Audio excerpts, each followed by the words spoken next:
अस्सलाम वालेकुम। उम्मीद है आप लोग ठीक हैं, खैरियत से हैं। अल्लाह पाक आप लोगों को अपने रहमान में रखे। बहुत सारी दुआएं जो हैं वो हमेशा की तरह आपके साथ हैं। सलामत रहें, खुश रहें, इसी तरह हंसते मुस्कुराते रहें और अल्लाह पाक इसी तरह आपको अपने हिफ्ज़ व अमान में रखे। पाकिस्तान सलामत रहे ता क़यामत रहे। आपसे जो गुजारिश करते हैं कि चैनल को ज़रूर सब्सक्राइब करें, बेल आइकन को प्रेस करें और ज़्यादा से ज़्यादा जो है वो ग्रुप्स उसमें जो भी लोग हैं उसको ज़रूर शेयर किया करें। पाकिस्तान तहरीक इंसाफ कोई मौका हाथ से नहीं जाने देती। मतलब उनके जो अंदर का गंद है ना, वो हर मौके पर खुल के सामने आता है। मतलब कि किसी की मौत को, किसी भी हादसे को अपने सियासी फ़ायदे के लिए इस्तेमाल करने के लिए पाकिस्तान तहरीक इंसाफ जो है वो हमेशा तैयार रहती है। सुहेल अफरीदी एक हादसे में शहीद होने वाले बच्चों पर घटिया और गलीज़ सियासत करने से बाज नहीं आया और इसको भी इमरान खान का टच दे दिया। अफरीदी साहब ने कहा जी कि पिम्स में जहाँ बहक होने वाले ये बच्चे ना किसी एहतजाज में गए, ना किसी जंग का हिस्सा थे, ना ही किसी जलसे में। ये तो अपनी बात भी नहीं कह सकते थे। आखिर किसी न किसी की गफलत तो ज़रूर है। कुछ रोज़ कबल इमरान खान को भी इसी अस्पताल में लाया गया था। शायद इनके लिए भी कोई जाल बिछाया गया था। उन्हें भी किसी हादसे की आड़ में नुकसान पहुंचाना चाहते थे। अब आप इनकी जहनीत का अंदाज़ा करें कि इसने पिम अस्पताल के इस मासूम बच्चे जो कि शहीद हुए हैं, जो कि इस दुनिया में भी आए और आने के कुछ ही दिनों के बाद, कुछ ही घंटों के बाद वापस चले गए, ये उस पे भी जो है वो सनहा कर रहे हैं। और ये भी कह रहे हैं कि ये इत्तेफाक नहीं हो सकता, बजाय कि वो जो लवाहकीन हैं उनके साथ अफसोस करें, उनके साथ ताज़ियत करें, उनके दुख में शरीक हो जाएं, वो उस पे भी इमरान खान का टच दे रहे हैं। देखें ना, ये मजहबी टच दिया करते थे, तो अब इस हादसे से भी इन्होंने अपने लगा लिया। मतलब इस पूरे सानहे को उन लोगों ने इमरान खान की तहरीक में बदल दिया है। और फिर वो कह रहे हैं क्योंकि इमरान खान भी यहाँ पर आए थे और वैसे अगर उदों अग लगती ਜਿਹੜੇ ਵਾਰਡ ਦੇ ਵਿੱਚ इमरान खान सी और ਉਹਦੇ 'ਚ इमरान खान वाले यही होंदा जो इन बच्चों के साथ हुआ, तो फिर ये जो सुहेल अफरीदी साहब हैं उनका जो बयान है वो बड़ा वैलिड होता। हम भी साथ खड़े होते जी, हुकूमत का काम था। ये कैसे हो सकता है कि इमरान खान को जिस वार्ड में लेके आए उसी वार्ड में ये हादसा हो गया। एक और की तरफ जो है वो मैं आपकी ये सोचते हैं कि ये राह हमवार कर रहे हैं कि ऐसी हरकतें करने से इमरान खान अस्पताल में दाखिल हो जाएगा, लेकिन ऐसा नहीं होने वाला। एक चीज़ और एक नज़र मैं ज़रा आपकी उस तरफ दौड़ाऊँ। आपको पता है कि हरीपुर में 15 दिन से एक 5-7 साल की जो बच्ची है, वो मतलब कि अब ज़ाहिर है मिल नहीं रही थी, तो उसके जो वालिदैन हैं, वो हरीपुर में 15 दिन से चौक के दरमियान में धरना दे के बैठे हैं और उसके साथ पूरा शहर बैठा हुआ था। वहाँ से 3 एमपीए हैं, पाकिस्तान तहरीक इंसाफ है। 15 दिन तहरीक इंसाफ का कोई एमपीए वहाँ पर नहीं गया और उस प्रेशर की वजह से 15 दिन की और उसको बाबर नवाज खान साहब वहाँ से एमएन और उन्होंने ये आवाज़ उस बच्ची के हक में आवाज़ जो है ऐवान तक, ऐवान बाला तक, मतलब असम्बली में, टीवी टॉक शो में और उस धरने में बैठकर प्रेशर से केपी के जो गवर्नमेंट है वो 15 दिन के बाद बच्ची की लाश मिली है। अब वो जो बच्ची की लाश मिली है, 15 दिन वहाँ पे धरने पे बैठे रहे हैं, 15 दिन के बाद लाश मिली है, लाश के बाद जनाजा हुआ है। पाकिस्तान तहरीक इंसाफ के वो जो 3 एमपीए उस जगह के एमपी हैं, उस इलाके के एमपीए, उसके सराउंडिंग के एमपीए, ना वो 15 दिन उनके धरने में आए हैं और ना वो जनाजे में आए हैं और ना ही उन्होंने जाकर लवाहकीन के घर पर किसी ताज़ियत का इजहार किया है। अंदाज़ा करें कि ये कितने ज़ालिम लोग हैं। अब ये बताएं केपीके में जितने हादसे होते हैं, जितने हमारे जवान शहीद होते हैं या वहाँ के लोकल लोग जो शहीद होते हैं, आपने देखा है कभी किसी जनाजे में पाकिस्तान तहरीक इंसाफ के सीएम को जाते हुए? आपने कभी देखा है पाकिस्तान तहरीक इंसाफ के किसी भी लोगों को वहाँ पे जाते हुए? नहीं देखा ना। ये है फ़र्क। इस सियासत करने के लिए इनको हर वक्त कोई ना कोई मौका चाहिए, लेकिन किसी भी जगह पे ये रियासत के साथ खड़े हो जाएं, ये हो नहीं सकता।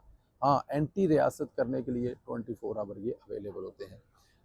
हुकूमत अच्छे कैसे काम करती है, मरीम नवाज़ जो है वो इसका बार बार सबूत देती है। मरीम नवाज़ ने पंजाब के तमाम बड़े सरकारी हस्पताल की तरफ फायर हाइड जो हाइडर यूनिट्स है ना, हाइड यूनिट्स बनाने का हुक्म दे दिया है। उन्होंने तर्जमान महकमा हाउसिंग पंजाब के मुताबिक सूबे भर के तमाम बड़े सरकारी हस्पतालों के तरफ फायर हाइड रस बनाने का हुक्म दिया है, जिसके मरहले में 57 सरकारी हस्पतालों की फहरिस्त जो है वो तैयार कर ली है। तर्जमान ने बताया कि वासा को अहम मकामात की निशानदेही की है, जहाँ पर ये ऐसे यूनिट बनाए जाएंगे कि आग लगने की सूरत में फ़ौरन उस आग पर काबू पाया जा सके और वो हर अस्पताल के साथ होंगे। दूसरी जानब हेल्थ केयर कमीशन ने सूबे भर के सरकारी और निजी अस्पतालों को मरासला जारी किया। मरासले में सरकारी और निजी अस्पतालों में फायर सेफ्टी इकदाम के अमल दरामद को यकीनी बनाने की हदायत की है। अस्पतालों में फायर सेफ्टी कवानीन कवादो ज़ाबत मेयार पर अमल किया जाए और तमाम अस्पताल फैसिलिटी मैनेजमेंट और इन्फेक्शन कंट्रोल हदायत पर अमल दरामद किया जाए। मरासले के मुताबिक फायर फाइटिंग आलात, एमरजेंसी रास्तों और नक्शों इमारत की फिटनेस सर्टिफिकेट दस्तियाबी यकीनी बनाई जाए। पंजाब एमरजेंसी सर्विसेज डिपार्टमेंट सरकारी और निजी अस्पतालों के फायर सेफ्टी मायने मुकम्मल करे और फायर सेफ्टी कवानीन की खिलाफ वर्जी करने वाले अस्पतालों की तफसीलात PHC को फराहम की जाए। मज़ीद बरा मरासले में अस्पताल इंतज़ामिया को तरबियत याफ्ता अमला और बाकायदा फायर सेफ्टी ड्रिल की यकीनी बनाया जाए कि मतलब कि ऐसे अमले को ये तरबियत दी जाए कि अगर इस तरह की कोई सूरत हाल हो या इस तरह का कोई मसला हो तो उस पर कितनी जल्दी काबू पाना है कि इससे पहले फायर ब्रिगेड वालों के पहुंचने में देर हो जाए। देखें, हम अक्सर मैं मिसाल देता हूं कि दादा दरबार के नज़दीक एक बच्चे की शहादत हुई गटर का ढक्कन ना होने की वजह से। गटर के ढक्कन तो यकीनी बनाए, लेकिन गटर के ढक्कनों के साथ उस गटर के ढक्कन के नीचे जो है वो मतलब कि सेकंड लेयर अगर कोई उठा के ले भी जाए तो वो जो नीचे ना बंदा गिरे उसके नीचे वो पूरी की पूरी एक सेकंड लेयर बनाई। ये होता है कि जब आप काम कर रहे हों और किसी भी हादसे की सूरत में पुराने घरों की छतें गिरी तो एक फ़ंड अनाउंस कर दिया कि आप यहाँ पे कर्जा लेकर जो आपके घर कमज़ोर हैं उसको मजबूत कर सकते हैं। तो ये है वो हुक्मरान जब काम करना चाहे तो वो करता है।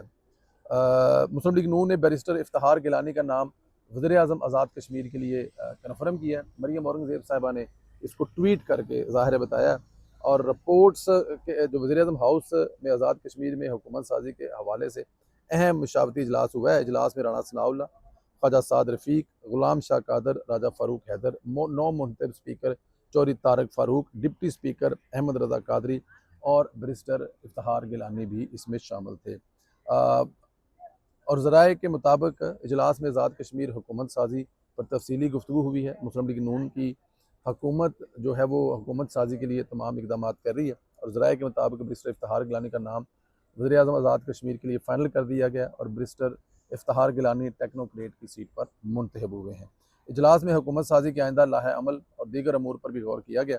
आज़ाद कश्मीर कानून साज असम्बली का जो वज़ीर आज़म का इंतखाब है वो 28 अगस्त को होगा, जो कि ज़ाहिर है कल का दिन है। तो कल वज़ीर आज़म आज़ाद कश्मीर जो है मुंतखब हो जाएंगे। सोशल मीडिया को लेकर इस पर बहुत सारे जो मतलब कि अब जित पंजाबी कहते हैं जिन्हें मुँह होनी गल्लां, लेकिन ज़ाहिर है पार्टी के अपनी एक साइंस होती है, पार्टी ने तमाम चीज़ें देखनी होती है। तो अगर पार्टी की तरफ से ये फैसला किया गया तो उम्मीद है कि इस फैसले को जो है वो तमाम स्टेक होल्डर जो हैं वो मानेंगे।